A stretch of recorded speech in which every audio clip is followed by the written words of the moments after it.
আপনারা দেখছেন Dhaka Beijing express. Channel 24 ও China media গ্রুপের যৌথ আয়োজনে থাকছে চীন ও বাংলাদেশের নানা খবর। এই বিশ্বে দুর্দান্ত গতিতে এগিয়ে চলা দেশ চীন। প্রযুক্তি ও সংস্কৃতিতে ক্রমাগত বিশ্ব দরবারে ছাপ ফেলছে দেশটি। দেখছে অভিন্ন এক ভবিষ্যতের স্বপ্ন। বাংলাদেশের সাথে চীনের বন্ধুত্বের পথ চলা 5 দশকের। দুই দেশের দ্বিপাক্ষিক সম্পর্কের নানা খাতে এগিয়ে চলার গল্প বলবো আমরা, তুলে ধরব সংস্কৃতির নানা দিক। দর্শক, স্বাগত জানাচ্ছি আমি ফারজানা নিশি।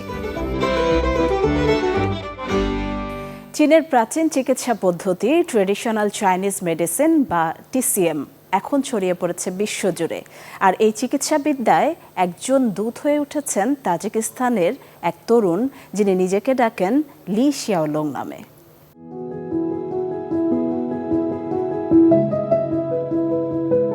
তাজিকিস্তানের রাজধানী দুশানবের 29 বছর বয়সী কিশোভার্ভ আমিরজন, যিনি চীনে পরিচিত লি শিয়াওলং নামে। চীনের ঐতিহ্যবাহী চিকিৎসা পদ্ধতি TCM-এর একজন বিদেশি বিশেষজ্ঞ হিসেবে এরই মধ্যে স্বীকৃতি পেয়েছেন। আমার নাম লি শাওলং। আমি তাজিকিস্তান থেকে এসেছি। এখন আমি চীনের Nanjing university of traditional Chinese মেডিসিনে মাস্টার্সে পড়ছি। মাধ্যমিক বিদ্যালয়ে পড়াকালীন চীনা মার্শাল আর্ট আর ব্রুস লির প্রতি আগ্রহ থেকেই শুরু তার চীন ভক্তি। তখনই নিজের নাম রাখেন লি শিয়াওলং, ব্রুস লির চীনা নাম অনুসরণ করে। একজন বিদেশি হওয়ায় চীনা রোগীদের পক্ষ থেকেও মিশ্রিত প্রতিক্রিয়া আসে। অনেক রোগী একজন তাজিক চিকিৎসককে দেখে ভাবেন, একজন বিদেশি চিকিৎসক কি TCM জানেন? অন্যরা আবার বিস্মিত হন যে একজন বিদেশি এটা করতে পারছে। তবে এই ধরনের প্রশ্ন কখনোই আমাকে থামাতে পারেনি। চীনে দীর্ঘ 10 বছর ধরে TCM শিখছেন ও চর্চা করছেন কিশোভার্ভ। তার দক্ষতা ও আন্তরিকতার কথা জানান তার রোগীরা। ডাক্তার শিয়াওলং খুব দক্ষ। তার চিকিৎসা চীনা চিকিৎসকদের মতোই নিখুঁত। তার চিকিৎসার পর আমি অনেক ভালো বোধ করি। TCM পদ্ধতিতে শুধু রোগের উপসর্গ নয়, মূল কারণ খুঁজে নিরাময় করা হয় বলে জানান লি। চোখ লাল হলে তা সরাসরি চোখের সমস্যা নয়, এটা লিভারের সমস্যাও হতে পারে। আমরা মূলত সমস্যার দিকে তাকাই, শুধু লক্ষণ নয়। 2015 সালে বেইজিং ইউনিভার্সিটি থেকে আকুপাংচার ও তুইনা শেখেন কিশোভার্ভ। পরে দুশানবে ফিরে TCM ক্লিনিক খোলেন। তবে উচ্চতর জ্ঞান অর্জনে 2023 সালে আবার ফিরে আসেন চীনে। চীনা ভাষা শেখা TCM শেখার মূল চাবিকাঠি।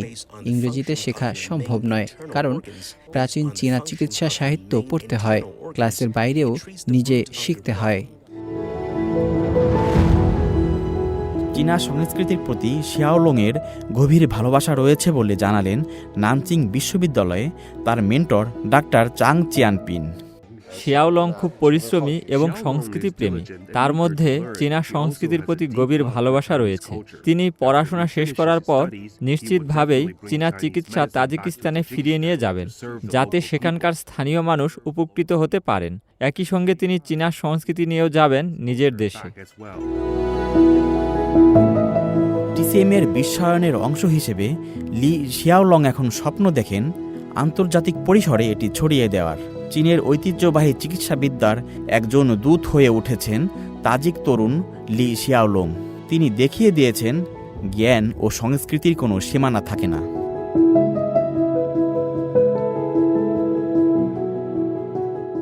বেইজিং এখন আর পড়াশোনার গন্তব্য নয়, মধ্য এশীয় অনেক শিক্ষার্থীর এক স্বপ্নের শহর, যেখানে আধুনিকতা মিশেছে ঐতিহ্যের সঙ্গে। কিরগিজস্তান ও কাজাখস্তানের দুই তরুণীর অভিজ্ঞতায় উঠে এসেছে শিক্ষা, সংস্কৃতি আর বন্ধুত্বের এক নতুন গল্প।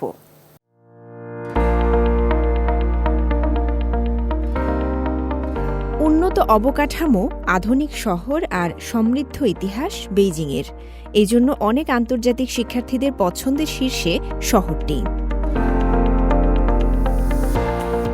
2010 সালে যেখানে মধ্য এশিয়া থেকে আসা শিক্ষার্থীর সংখ্যা ছিল প্রায় 11,000, 2018 সালে তা বেড়ে দাঁড়ায় 30,000-এ।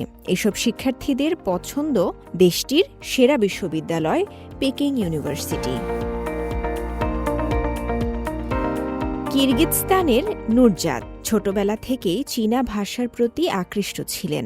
বর্তমানে পিকিং ইউনিভার্সিটিতে আন্তর্জাতিক সম্পর্ক নিয়ে পড়ছেন তিনি। এরই মধ্যে থাংহুলু নামের মিষ্টি জাতীয় খাবারের প্রেমে পড়ে গেছেন নুরজাত। আমি সবসময় চীনকে কাছ থেকে জানতে চেয়েছি। বেইজিং শহরটা ইতিহাসে ভরপুর এবং সুযোগ সুবিধা পরিপূর্ণ।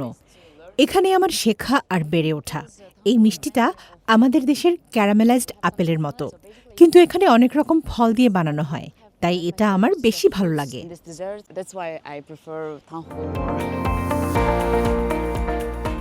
আরেক শিক্ষার্থী মালিকা এসেছেন কাজাখস্তান থেকে।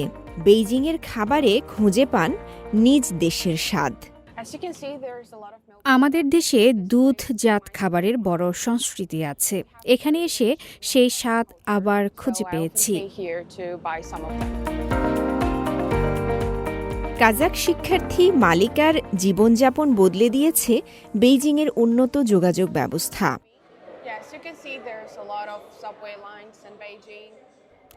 বেইজিংয়ে যাতায়াত খুবই সহজ। মেট্রো লাইন আছে 29টি। যে কোনো জায়গায় যাওয়া যায় খুব সহজেই।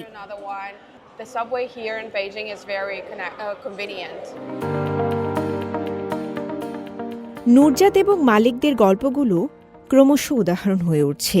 দিন দিন চীনামুখী হচ্ছেন মধ্য এশিয়ার শিক্ষার্থীরা, আর এই কাজটা সহজ করে দিয়েছে চীনের বেল্ট অ্যান্ড রোডের মতো উদ্যোগ।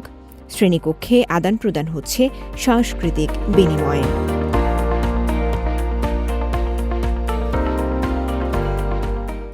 গ্রীষ্মের জন্য তৈরি চীনের উন্নত পণ্য বাজারে রপ্তানিতে ব্যাপক সাড়া ফেলেছে।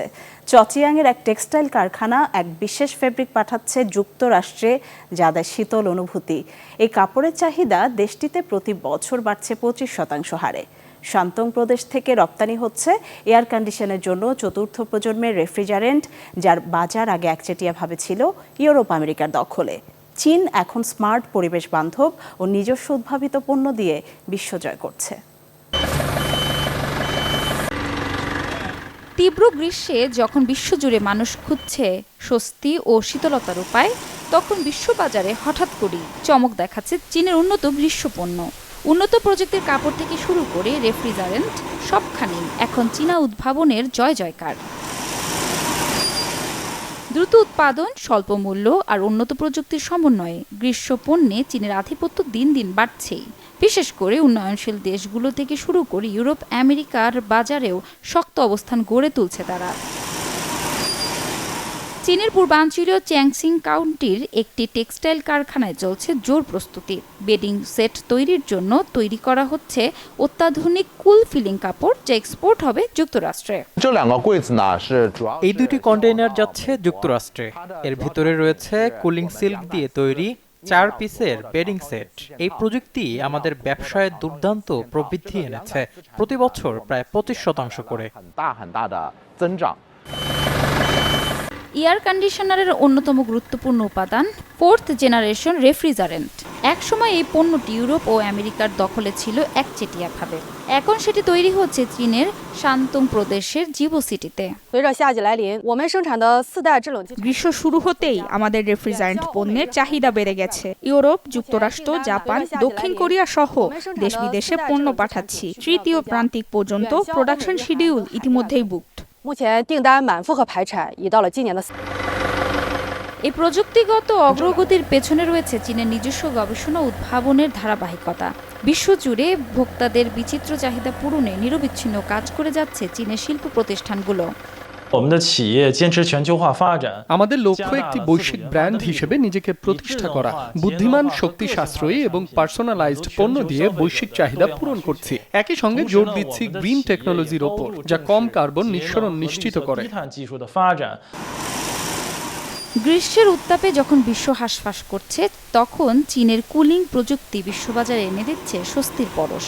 উন্নত মান, পরিবেশ বান্ধব চিন্তা আর নির্বিচার গবেষণায় চীনা প্রতিষ্ঠানগুলো এখন শুধু রপ্তানি করছে না, নিয়ন্ত্রণ করছে গ্রীষ্মপণ্যের বিশ্ব ব্যবসার সিংহভাগ। চীনের ভিসা শিথিলতা ও উন্নত কর ফেরত ব্যবস্থায় বাড়ছে বিদেশি পর্যটক। 2025 সালের প্রথম প্রান্তিকে এসেছে 35 মিলিয়নেরও বেশি পর্যটক, যা আগের বছরের চেয়ে 19.6% বেশি। ইইউ সহ নানা শহরে বেড়েছে ট্রাভেল অ্যান্ড অর্ডার মডেলের জনপ্রিয়তা। 240 ঘন্টার ভিসা ফ্রি ট্রানজিট সুবিধায় 55 দেশের নাগরিক এখন সহজে ভ্রমণ করছেন বেইজিং, সাংহাই সহ 24 প্রদেশে। বেড়েছে ঐতিহ্যবাহী সাংস্কৃতিক দর্শনেও আগ্রহ।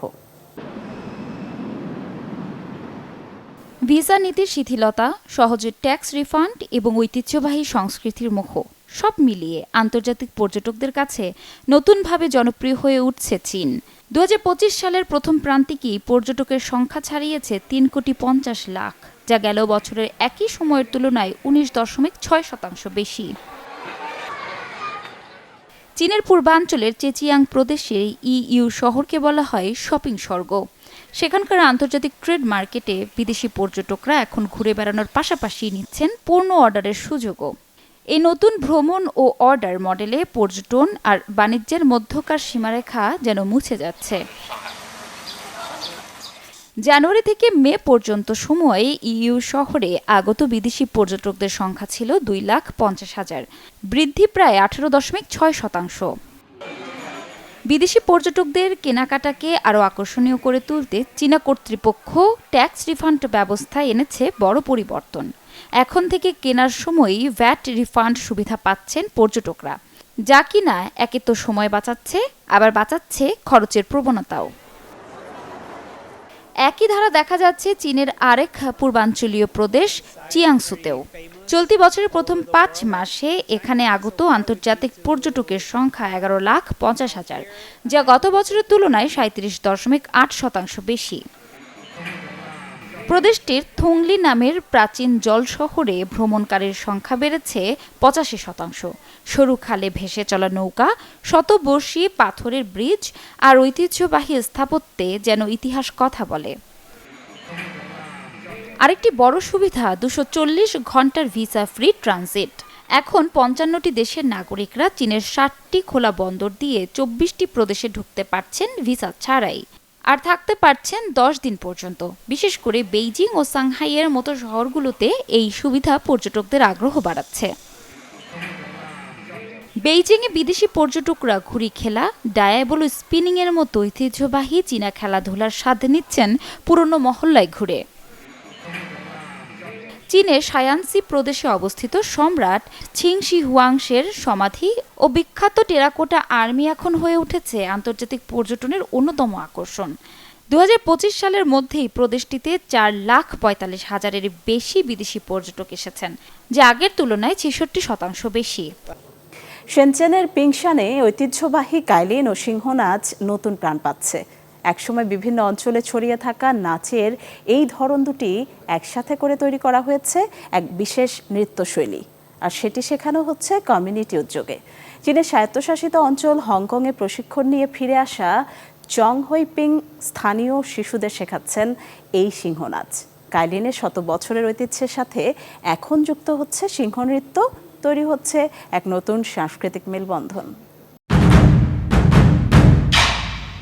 চীনের দক্ষিণাঞ্চলের কুয়াংতং প্রদেশের শেনচেন শহরের পিংশান জেলা কেবল প্রযুক্তির অগ্রযাত্রায় নয়, এখানে এখন টিকে থাকার লড়াইয়ে রয়েছে 100 বছরের পুরনো সংস্কৃতি, যার ধারাবাহিকতায় অঞ্চলটির বাসিন্দাদের জীবনে আবারও ফিরে আসছে ঐতিহ্যবাহী লায়ন ও কাইলিন নৃত্য।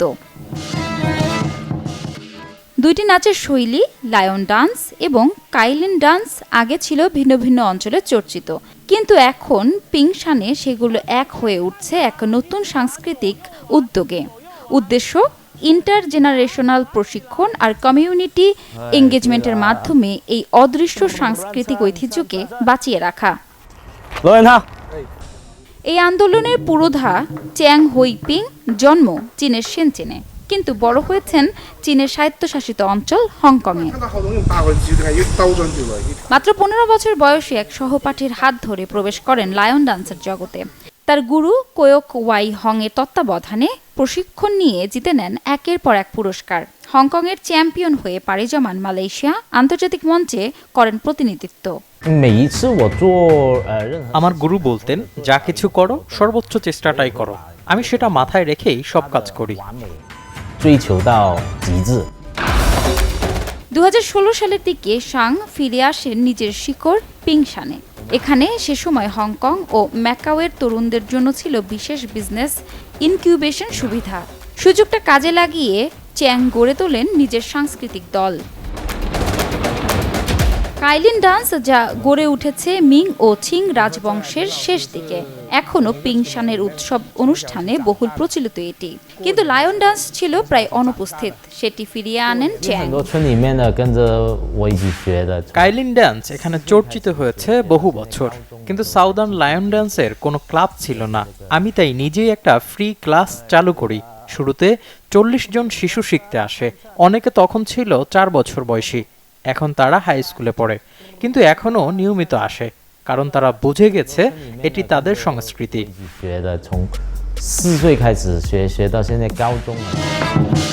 ঐতিহ্য বাঁচানোর দায় যেন কাঁধে তুলে নিয়েছেন চ্যাং।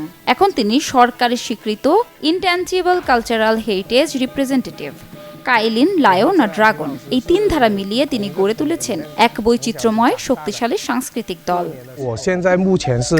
আমরা যেন একসঙ্গে কাজ করে এই ঐতিহ্যকে আরো সমৃদ্ধ করতে পারি। এই উত্তরাধিকার আগামীর প্রজন্মের হাতে তুলে দিতে চাই। পিংশাং শুধু প্রযুক্তির কেন্দ্র নয়, বরং বৃহত্তর গ্রেটার বে এরিয়ার অংশ হিসেবে হয়ে উঠেছে সাংস্কৃতিক পুনর্জাগরণের হাব। কুয়াংতংয়ের 9টি শহর, চীনের স্বায়ত্তশাসিত অঞ্চল হংকং ও ম্যাকাও, এই পুরো অঞ্চল এখন অর্থনীতির পাশাপাশি সাংস্কৃতিক বিনিময়ের অনন্য প্ল্যাটফর্ম। ঢাকা বেজিং এক্সপ্রেস আজ এই পর্যন্তই। চীন ও বাংলাদেশের দ্বিপাক্ষিক সম্পর্ক এবং নানা ঘটনা প্রবাহ নিয়ে আবার দেখা হবে পরবর্তী পর্বে, একই দিনে একই সময়ে চ্যানেল 24-এ।